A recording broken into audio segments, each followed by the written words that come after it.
today. We are going to record this and have it online so that everybody can have access to it.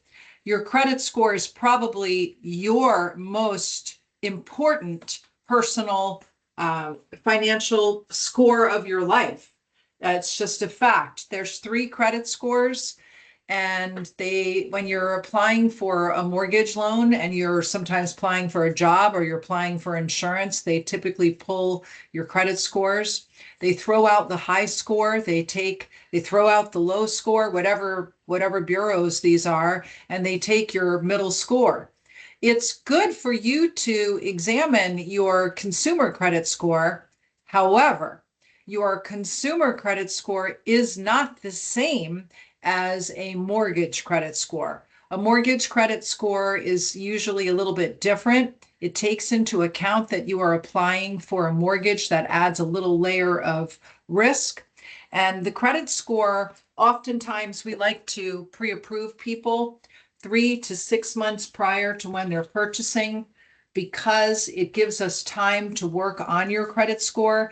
And if that can make a difference to you getting a loan or not, like we have a lady right now, she has a 628 score. She needs down payment assistance. And in order to get down payment assistance, she needs a 640 score.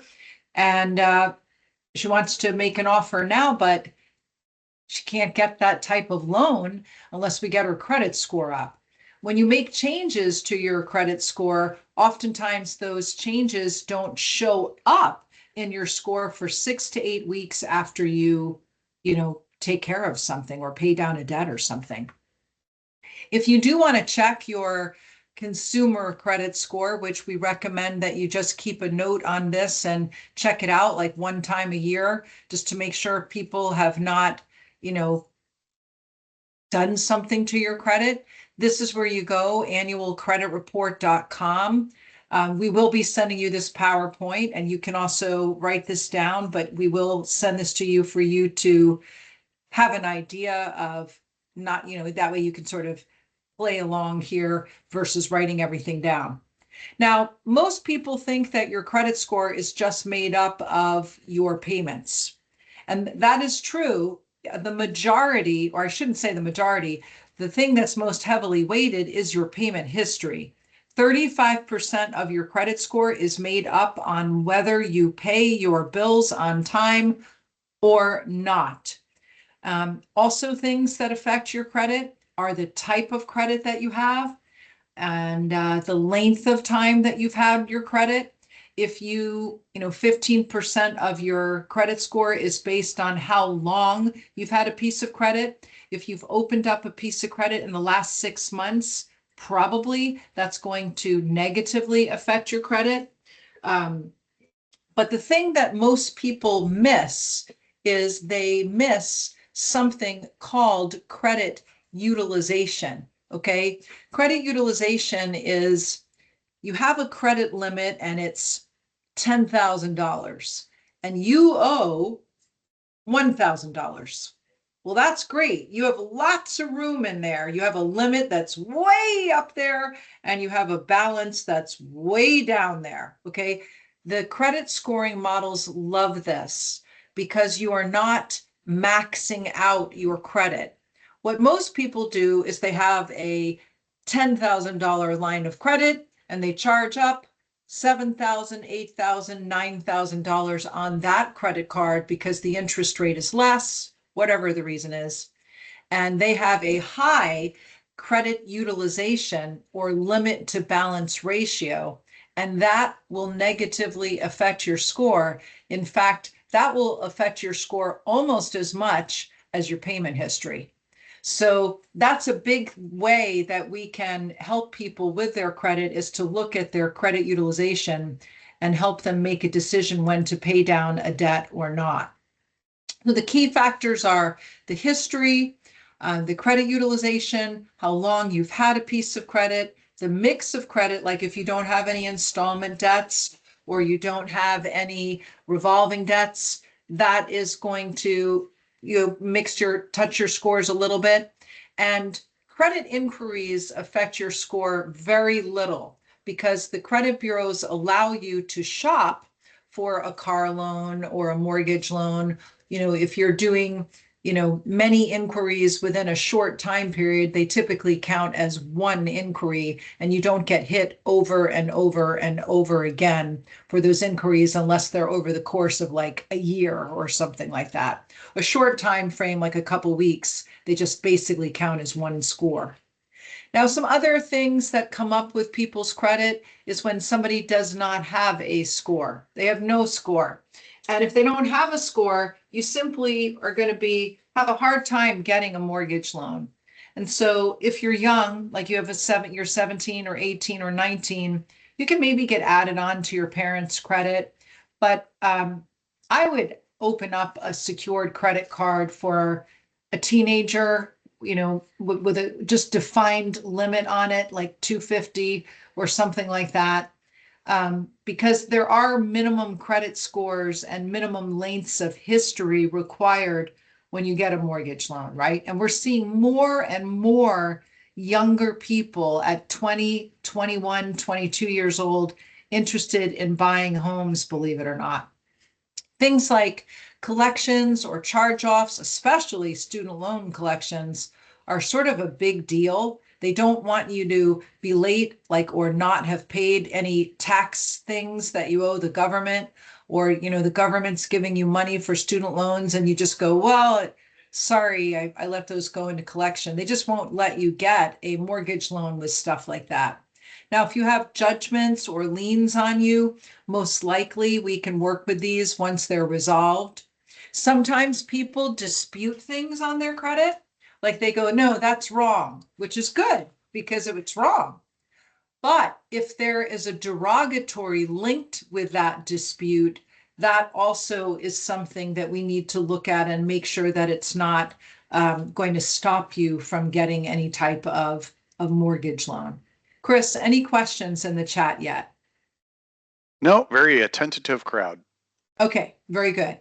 So we're going to talk today about the 3 fastest ways to raise your credit score. And the number one fastest way to raise your credit score is to lower what you owe on your credit cards. And there's different set points. Like if you have a $1,000 limit, if you're above $700 balance, that's one sort of level. If you're above $500 limit, balance on a $1,000 limit, that's sort of another level.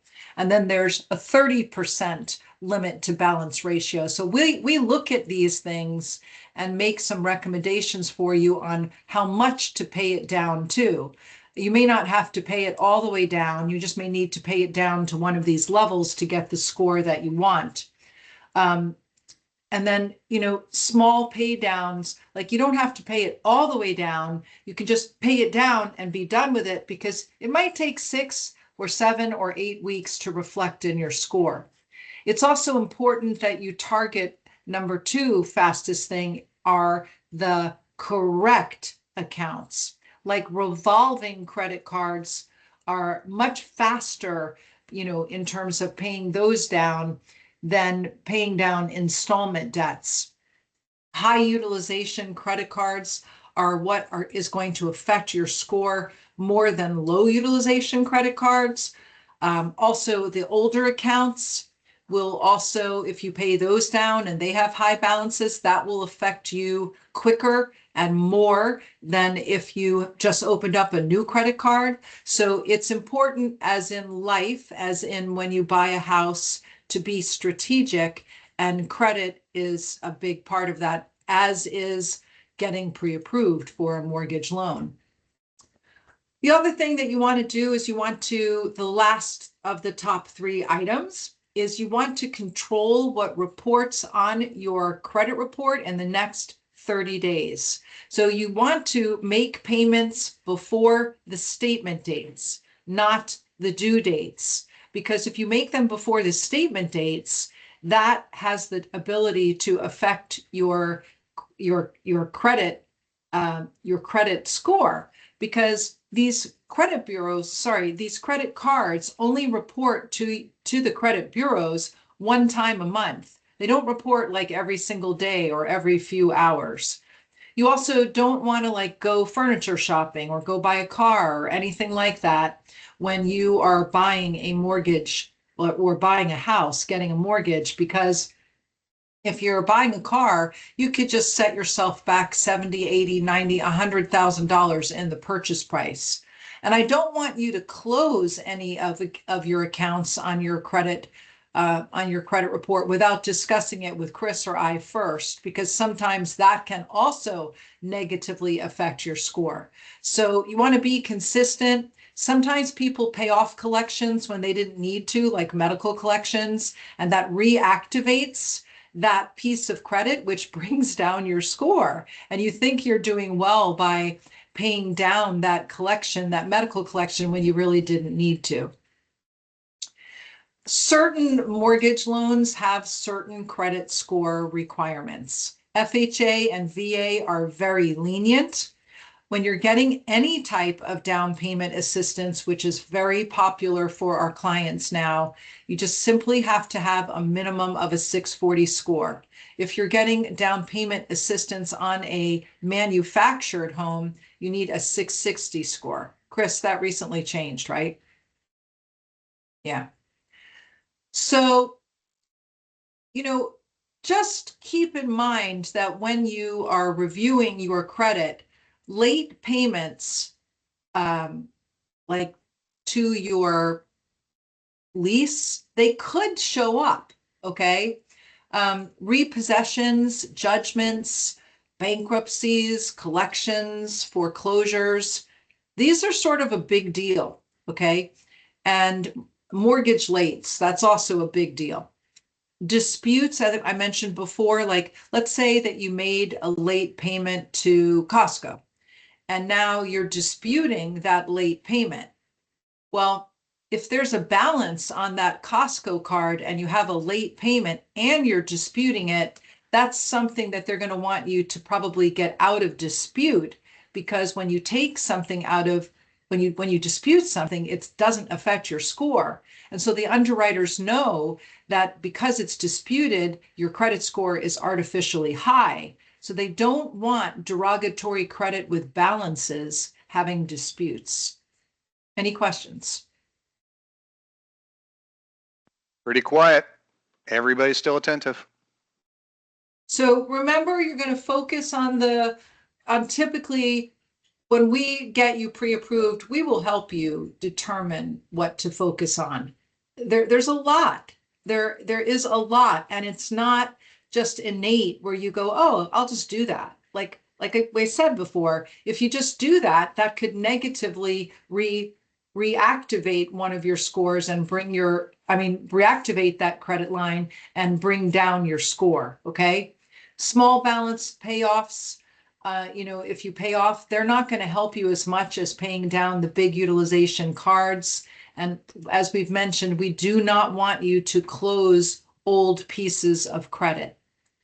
We don't so much look at the lender, when we pre-approve you, you could have a $10,000 limit, $10,000 balance on a credit card.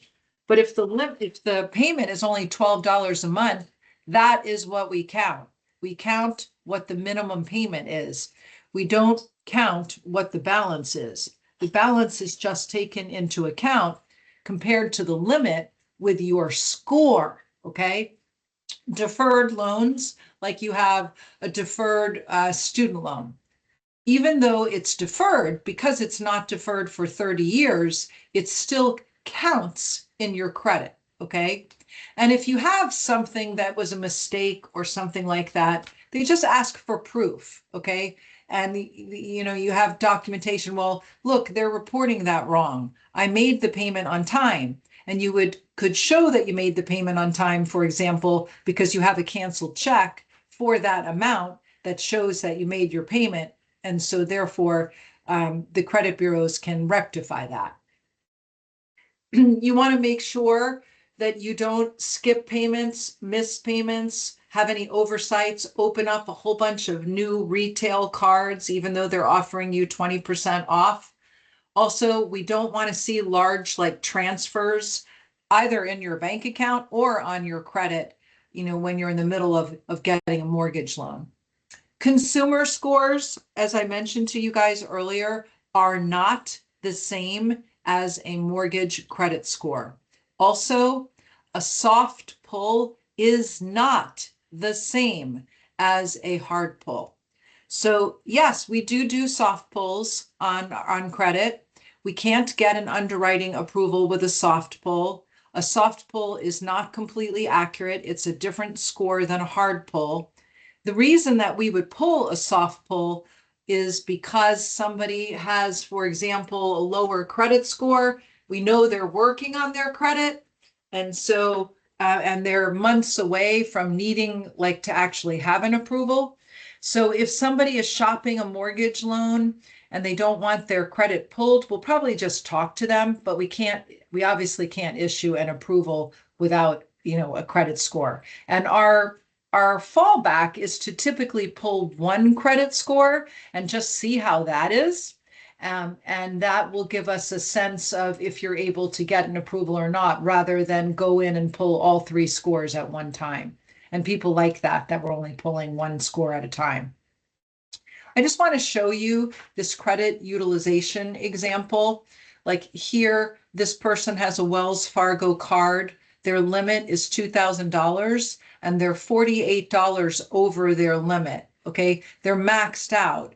This is affecting their credit score in a negative fashion. Same with the one below that. They're 97% of the limit. Okay.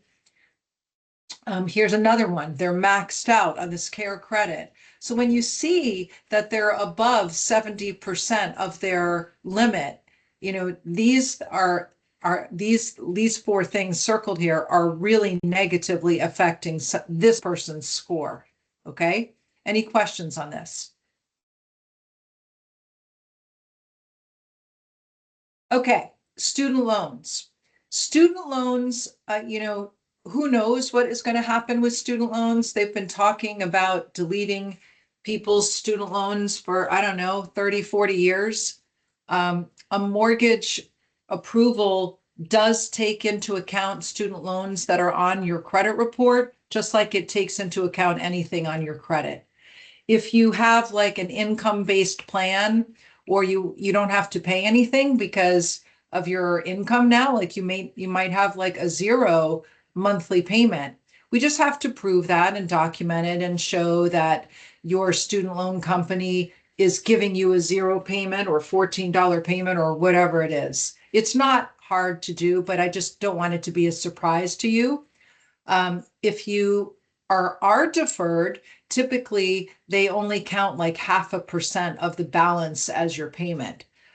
Sometimes with some loans, they count 1%. So if we need it to be lower, we'll probably go with a different loan program.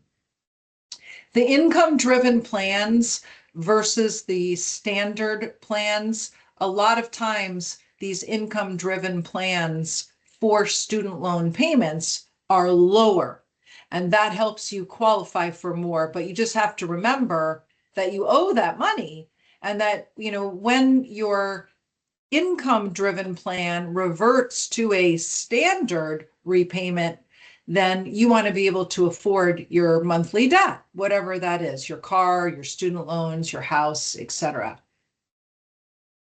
So when you're buying a house, I think this is one of the smartest things that you can do to become financially independent.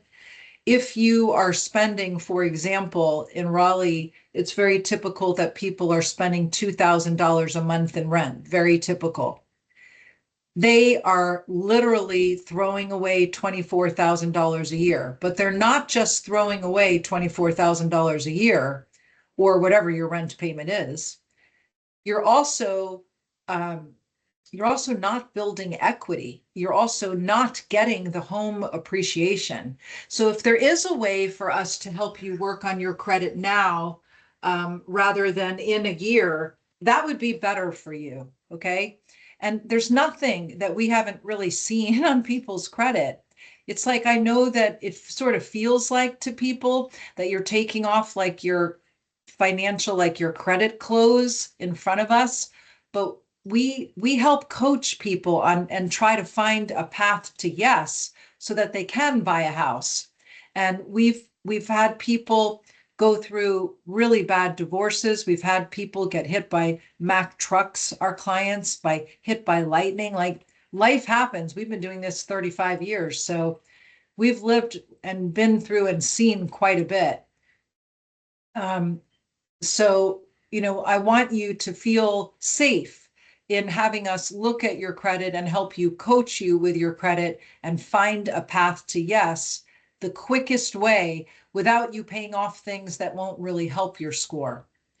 You can't really eliminate student loans. So the small payment adjustments, the early planning, when you're 3, 6 months out from when you think you want to start looking, the pre-approval will help us be very strategic and figure out what you need to do to be in the best position, to have the highest score, to get the best rate, to get the least down payment or whatever you want.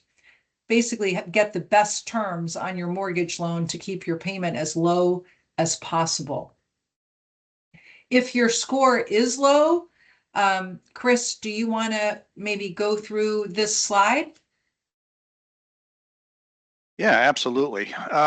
Really, if your credit scores are low, you want to make sure that your history accounts are 35% of your credit score. If you got a late payment, it will bring your score down. Make sure that you stay current on all the other payments for each type of credit that you have. Don't close out any accounts. You need to establish a history. Even if you have a zero balance on that, you're going to want to keep those open because that's going to help add to that score. Use it every once in a while, but pay it down, pay it off. But the most important thing is keeping your balances under 30% of that high credit limit. And really that is really strong towards the revolving accounts. It is towards the installment accounts too, but the revolving accounts have the most effect when you're bumping up against that high credit limit and you're above that 30%. It's really reflective in your scores. So if you can just keep everything under 30% of its high credit limit, then you're going to get the most out of your credit scores. Thanks, Chris. Yeah. So you got to pay your bills on time. You have to avoid opening new pieces of credit. You have to have the discipline not to go crazy on the holidays. Don't transfer everything over to one account because that'll affect your utilization. Don't buy new cars. Programs that are less, strict with credit, FHA, VA, even down payment programs are less strict. And things that can compensate for credit are a lot of money in the bank, low income to debt ratios. Those types of things can offset a score, but they can't make the score go away. Okay. If you're paying $3,000 a month in rent right now and you drop to a $1,500 mortgage payment, that is amazing if that happened. It's usually the opposite way. But that would also be some type of like strong compensating factor. What you may not hear is that, from different lenders is, what it takes to get your credit up, and really list realistically how long it takes, that the different bureaus have slightly different scoring models, and what to do before you buy a house, which is what we've told you to do. Like, they don't normally coach people. Lenders don't normally coach people. That's a lot of times what credit repair companies do, right? So if you have questions about these guidelines, we encourage you to reach out to our team at the number here on the slides, 919-414-4430, and we will be happy to try to help you and coach you on this journey. So when you do buy a house, like you're making a goal, I'm going to buy a house. The second thing that you do once you decide you want to consider buying is get pre-approved. And when we do pre-approve you, we're going to pull a mortgage credit score because that's the only way to pre-approve you. Then you're going to get with a team of people to help you buy that house. And you're hopefully going to have a buyer's agent. If you don't, let us know. We'll connect you with a few. You go shopping, you find a house, you make an offer. Hopefully you get your offer accepted. Then you go under a due diligence period where you might do an appraisal and an inspection on that property. We close on the house, and hopefully you have a happy family. When you are undergoing the pre-approval process, we will send your loan into underwriting. We will not just approve you for $2 million because maybe you don't want to have a payment that high. It's very focused on what you feel is affordable and possible in the price range that you are considering. So you want to find out, what price range is good for you to look in before you start looking, not like after you make an offer on the property, and because you don't want to be in a place where you lose any deposit with the seller or anything like that. So getting pre-approved gives you the power to make sure that you're looking in the right price range, but it also gives you the power to get your offer accepted. I mean, you want to be as strong as you can when you make this offer. And actually having a formal loan approval, it's almost like you become a cash buyer. It's important that you consider what is comfortable for you in a monthly payment. Remember, part of that monthly payment is used towards paying down your principal. So it's like a savings plan automatically as part of your mortgage payment. You want to have this plan before you start shopping for homes, okay? You don't want to go start shopping for homes without knowing what payment is comfortable for you. So pre-approval is sort of mandatory. Like a lot of listing agents won't even accept an offer without a pre-approval. Um, Sometimes they don't even let you in the house without a pre-approval based on the price range of the house. So pre-approval creates stronger offers. It gives you confidence. It gives you the ability to make sure you're looking in the right price range. And when we pre-approve you, part of that is that I'm a North Carolina certified wealth coach by the governor, and we're going to do a personal analysis on you, like a personal financial analysis on you, and help you with what your goals are, like what may be more helpful for you to pay off. Maybe it's better for you to pay off these debts and not put so much money down because your cash flow would increase so much more by doing that. We will review the different payments, the different loan options, all the different programs that you qualify for, because we deal with lenders across the country. And we have this match or beat policy where we're able to match or beat pretty much any written rate out there. And that's why I don't work for one bank, is I like the ability to get the best deal for our customers based on their situation. So this gives people the ability to go house hunting with a whole bunch confidence in knowing that what they're doing on the largest purchase of their life is the right thing to do and that you're sort of ready for it. Sometimes people need their loans to be manually underwritten, which is a little bit tougher approval, like maybe if they had a bankruptcy or something like that. So things that you want to make sure that you do is pay your rent on time, pay your utility bills on time, make sure that you have a little bit of extra funds, like either in a retirement account or in checking or savings, to show that if something were to happen, that you have something to fall back on, okay? The loan structure, like the loan that you choose is going to, and the loan we choose with you is going to help determine your approval, the ease of it, the rate, the payment, the mortgage insurance, all those things, okay? It's not just like a one size fits all for people. It really isn't. It really isn't. Any questions on working with us early on in the process, friends? Hi, welcome, Annette and Mark. Thank you for joining us. And you don't need perfect credit to buy a house. You just need to show that you take your payments, seriously, because they want to know that you can pay your Costco bill on time, because if you are having major issues paying a $25 per month payment on time, then, how are you going to make that $2,500 a month payment, right? So that's why they look at credit, because they say credit history, will history repeat itself? That's what they're looking for. So we go through a payment structure with you ahead of time. We go through how much cash you need and where you're going to get the cash. Are you getting it from assistance programs? Are you getting it as a possible gift? Are you selling a car? Is your mom or dad helping you, or your fiance or sister helping you, or anything like that? So the approval is based on this a particular strategy that we work with you on to get a path to yes.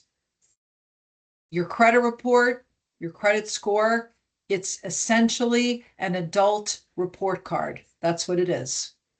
It's the most important financial number of your life, your credit score. Now, your blood pressure is, your cholesterol, that's your health, but your credit score, that's important. Just so you know, our upcoming events, March 19th, that's a great webinar. We hope you can make that. We're actually having a guest speaker on to talk about some affordable pockets that are, around RTP that people maybe are not aware of. The April 9th workshop has been moved to actually May. And then we're also going to go through preparing to buy, how to get and stay mortgage ready. And then in June, we will also have a real estate investing workshop. I hope you can join us for these. And if you'd like to set up just a few minute strategy call with us, Madison is going to be sending out the PowerPoint along with an ability to chat with us for a few minutes. You can call us or email us here to get pre-approved or ask us any questions at all. And before we depart for today, I just want to see if anybody has any other questions. I see no questions. Sean said thank you. Annette is typing something.